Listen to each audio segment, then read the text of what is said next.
Oui, fidèles téléspectateurs, bonjour partout dans le monde entier. Donc, vous êtes en train de suivre votre émission Choc culturel.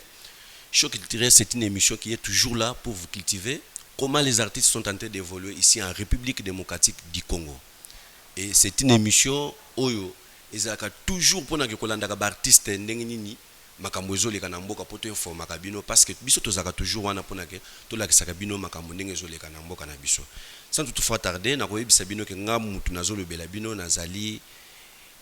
mutu oyo azaka toujours wana pona ke nasalelaka bino musala kitoko nde André Chitala azaka toujours pona kosalela bino musala. Donc toza toujours wana lelo na koyebisa bino ke émission na biso ya Choc culturel et yambeli bino invité spécial oyo azali artiste comédien asala fierté mboka na biso pe azo continuer toujours kosala musala ya bien parce que musala ya bien faut le bela yango biso to lobaka makambo mabete to lobaka makambo to zomona ya bien et que soki likampeza mabe to le bela yango pe ke za mabe mais tant que muto azo sala musala ya bien faut to pesa moi ba félicitation to kumisa pe yango parce que zali eloko ezo sala po ematisa titira mboka na biso yango nde na koyebisa bino ke invité na biso ko mona ende Trésor Ngombe to kobeta na ye masolo poto yeba kombo wana ya Ngombe elingi koloba nini et puis en même temps azali président ya groupe Les Anges de Trésor Ngombe to kobeta na ye pe lisusu lisolo a expliquer biso Les Anges parce que na ndenge to bengaka na lingala ezali bangelo mais ye ndenge nini akozwa kombo wana ekoma Les Anges de Trésor Ngombe parce que toyebi ke ba angelo bazaka pona nzambe oyo tofukamelaka mais ya yokozwa ekomi ba ange na ndenge nini tokobeta pe masolo wana pe tokobeta masolo etali makambo association na bango pe tokobeta lisusu masolo pona makambo etali recrutement oyo ba artiste comédien basalaka toujours pona ke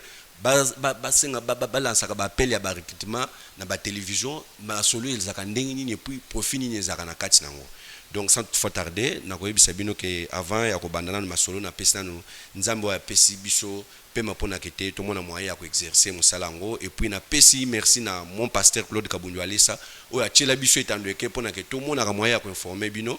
et toujours na pointe. Donc na ko solo déjà na invité na biso poto beta na masolo. Bonjour artiste. Bonjour papa André. Bonne santé. Ouais, nangolu ya nzambe vraiment santé ça va. Santé pena kitoko makasi. En tout cas na sepeli po lobi na ngolo ya nzambe po nzambe ne mutu azosala pona ke biso na bino tozala malamu mais artiste olingi toyeba nanu artiste Trésor Ngombe linko lobani Ngombe za musuna cher donc na nende to bandaka na janvier ti décembre za na batu misusu balia Ngombe te ba mutu misusu ba profita kolia ngo na boudin mo ba déchet ndambo donc parce que ça trop cher makasi donc Trésor Ngombe za kaka Trésor za komo nanga parler au papa nanga na mama nanga bapesanga Ngombe za komo nanga scène muto pesanga ngo masalanga Taylor na PC bambote sika za na micho na ngola donc za komo na zwa na groupe ba réseau na joua nango wana ale na 2011 bana bamela kinde supu nzokeza la kiyani Ngombe mama ye Ngombe musunya kitoko Ngombe donc tana betelo wana bana kini bazongi donc ba ebiki Ngombe donc Ngombe za komo nanga scène na banana ngo kala vraiment trop. En tout cas Ngombe ezali kombo na yo ya scène obandaka nango kala trop et puis en même temps tolingi toyeba obimaki na groupe ya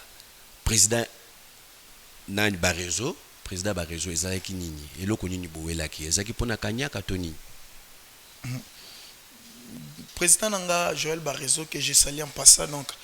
towela vraiment eloko te on a leader nanga soki naza o naza eza grâce na ye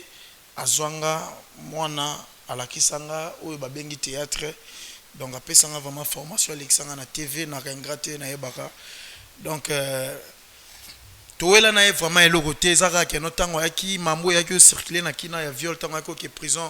mamamo itika ko sama na groupe sepelisanga te nde salaga na lungo na nganga moko makambo nini parce que toza na télévision bato bazotala biso il faut ba comprendre eza makambo nini artiste bowelaki moi sitoni te moi site nga mambo basi na nango te mingi boulot mingi boulot donc nga pena na mambo boye na rapena social eloko sala ke na quitter vraiment groupe ana tant yako kota prison petit frère na ye ayako tia leader ba mon petit frère na ndo sala na ndenga na bando lingela mambo ezala ezaki pena bongo te namonaki na beteli bakute attention à cette discussion na ye bon côté langate donc privilège les arabes na indi na mona kana tracer chemin nanga donc c'est ça. Donc petit frère ya président ba réseau azalaki pe artiste comédien to ndengini po comme asko leader. Te yazaki cameraman azaki muto azako filmer biso to be mambo théâtre mais tellement toi ipeka na kati ya domaine ya théâtre talaka koma ukamwisa cameraman malgré bango bato filmer biso ya koma le roi leader coacher yo ça le bien na ndenge na norme art ebike place expression oyo mais yi azo memayo boete boye donc na monaki mamwana na ko s'exprimer bien te na tracer chemin nanga na sala les anges na micho yo na TV na kin RDC Brazzaville Kolobate donc monde entier ba théâtre côté YouTube les anges ça va et si kana zane na les anges ça va na micho les anges ça va na minute mais artiste explique bisonano et banda boni po banda masolo à théâtre les 30 jeunes a fait 10 ans de carrière il y a groupe il y a ngamoko artistiquement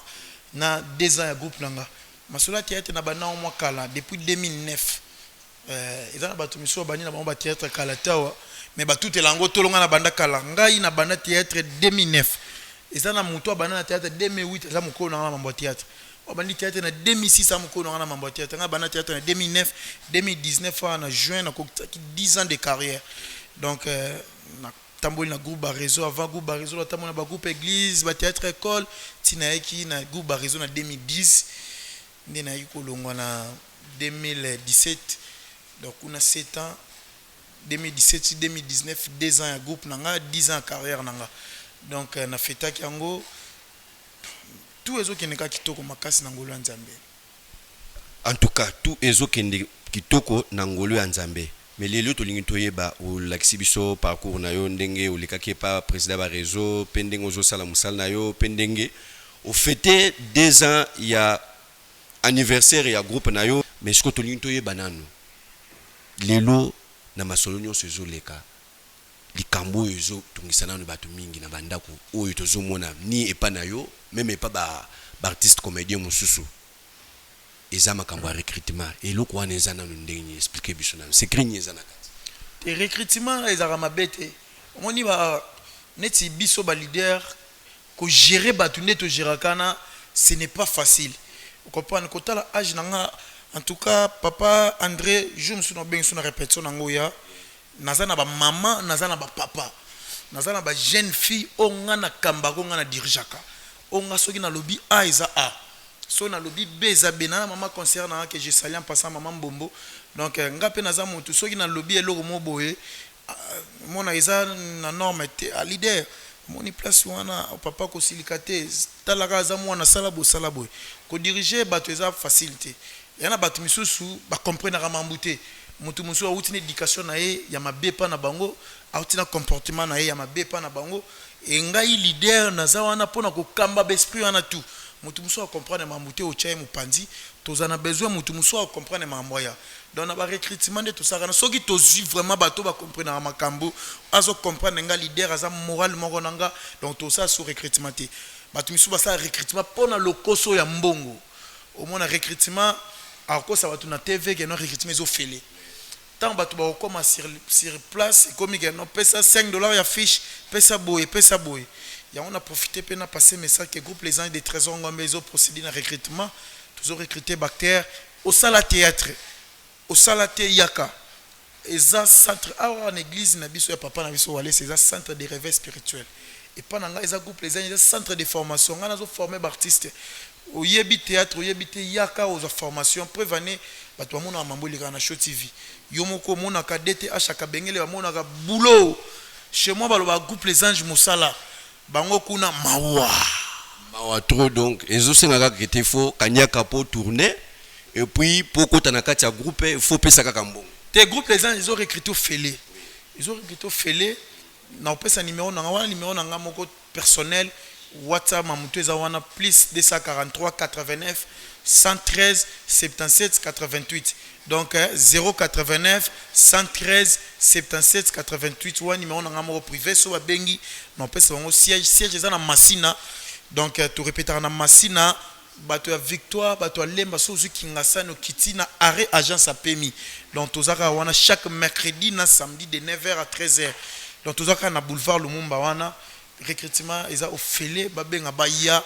donc umela te pour les gana TV za nango wana to salaka musala to sepelisa public donc c'est siko ebele ya bato bozwaka wana président bosa sotera ndeni parce que bato baza ebele donc bosala kandeni et puis ekomaka ndeni mpona ba transport na bango pe parce que ba utaka pe misika. Oui, baoutra musika eza problème ya compréhension nga leader na koya mamuta utaka matadi kibala tango ya Nathalie premièrement amour na ye soka za na volonté ya musala soka za na amour ya groupe soka za na souci wana nga leader que je suis na bandu PC transport pour na comprendre que za na volonté za na souci ya musala soka za na volonté te ye mo fa ya na transport na so amoni ta vandi na ye donc c'est ça pour na batouana pour na les restes mambo za formation biso na groupe netinga na za na sponsor te na za na soutien te na za na producteur te nyonso mambo ile kaka na effort personnel nanga na za na ba relation nanga na za na mama Bijou Bilonda na za na Jira Meshak Kanku na za na Jira Meshak Kanku lipasa maître so na za na mama Jina Mbuyi bato basala ba bisamo un franc na bango ya pasi bapesa ngai trésor ngombe pour na luka na futa chaîne na luka na benga DTH DT na mona na mwa boye zo groupe leka donc mambo eza pena pasi na sufaka fort ba mona ki leader eza pété bato bazana ba groupe bato nga na bondeli bino bolongwa te ko sala groupe te ko koma président te pour na prestige ko koma président eza pasi ubando tala kitala bota kitala o mimona mema ndefu ndenge zo ko lo mona te